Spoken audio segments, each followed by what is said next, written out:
దేశానికి పల్లెలే పట్టుకొమ్మలన్నారు మహాత్ముడు. అదే నినాదాన్ని కొంచెం ముందుకు తీసుకువెళ్లడానికి make in India digital India అనే నినాదంతో ముందుకొచ్చారు నరేంద్ర మోడీ. ఇలాంటి గొప్ప వ్యక్తుల బాటలో పయనిస్తున్నాడు 22 ఏళ్ల తెలుగు యువకుడు Manikanta.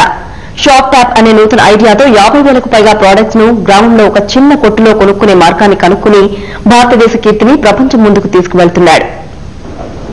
Make in India digital ఇండియాకు బలం చేకూరుస్తూ షాప్ ట్యాప్ అనే సరికొత్త షాపింగ్ ఎక్స్పీరియన్స్ ను గ్రామీణ ప్రజలకు వారి దగ్గరున్న కొట్టులోనే 50,000 ప్రొడక్ట్స్ ను వారికి అందిస్తున్న నూతన ప్రయత్నమే షాప్ ట్యాప్. షాప్ ట్యాప్ అనేది స్మాల్ టౌన్ రిటైలర్స్ కి ఒక టెక్నాలజీ ఎనేబులింగ్ ప్లాట్ఫామ్. సో మన భారతదేశంలో 1,40,00,000 రిటైల్ షాప్స్ ఉన్నాయి. అసలు షాపింగ్ అంటే మనం ఎన్ని డికేట్స్ నుంచి చూసుకున్నా సరే కస్టమర్ ఒక స్టోర్కి వెళ్ళి అక్కడ చూసి ఆ ప్రోడక్ట్ ని పర్చేస్ చేసి మనం రావడం. సో ప్రెజెంట్ సినారియోలో ఉన్న ప్రాబ్లం ఏంటంటే ఈ రీసెంట్ గా వచ్చిన ఆన్లైన్ పెనిట్రేషన్ వల్ల ఈ షాప్ కీపర్స్ వాళ్ళ లైవ్లీహుడ్ కోల్పోతున్నారు ఎంతో మంది. ఈవెన్ కస్టమర్స్ కి కూడా ఒక షాప్కి వెళ్తే ఎంతో బ్రాండ్స్ ఎక్స్పెక్ట్ చేస్తున్నారు. ఒక షాప్ లో నేను ఒక ఫోన్ అమ్మాలి, లేకపోతే ఒక పెన్ డ్రైవ్ అమ్మాలి, ఆ ఫోన్ కాస్ట్ 10,000 లేకపోతే 15,000. నేను 15,000 రూపాయల ఫోన్ నా షాప్ నుంచి ఒక కస్టమర్ కి అమ్మాలంటే ముందు నేను కొనాలి. సో ఒక హోల్సేలర్ దగ్గరికి వెళ్ళి ఒక 4 to 5 lakhs ఇన్వెస్ట్మెంట్ పెట్టి ఆ స్టాక్ ని నేను షాప్ కి తీసుకువచ్చి దాన్ని అక్కడ ప్లేస్ చేసి నేను 5 to 6 months లోపల స్టాక్ క్లియర్ చేసుకోవాలి. ఇక్కడ మెయిన్ ప్రాబ్లం ఏంటి అంటే ఇతను స్టాక్ తీసుకొచ్చిన తర్వాత ఆ స్టాక్ సేల్ అవ్వకపోతే ఆ స్టాక్ నేను ఎవరికి రిటర్న్ ఇవ్వలేను. సో ఆ లాస్ అంతా నేనే బేర్ చేసుకోవాలి.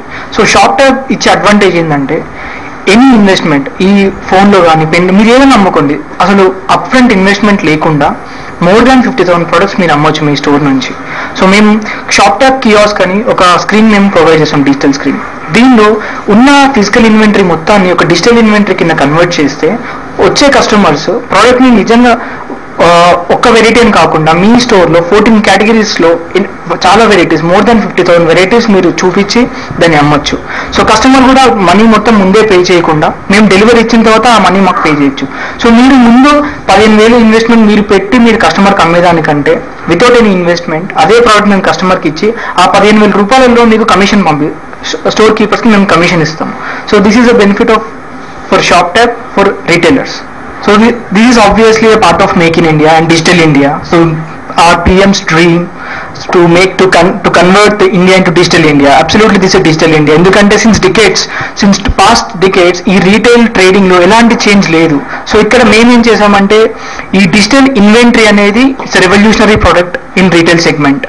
ఈ హోల్సేలర్స్ రీటైలర్స్ ఎప్పుడు కూడా వీళ్ళు కళలో కూడా ఇలాంటి టెక్నాలజీ ఊహించి ఉండరు. ఒకవైపు హైదరాబాద్ నగరాన్ని విశ్వనగరంగా తీర్చిదిద్దామని పాలకులు చెబుతుంటే మరోవైపు త్రాగేందుకు నీరు లేక ప్రజలు అల్లాడుతున్నారు. మరి ఇదే అంశంపై మరిన్ని వివరాలు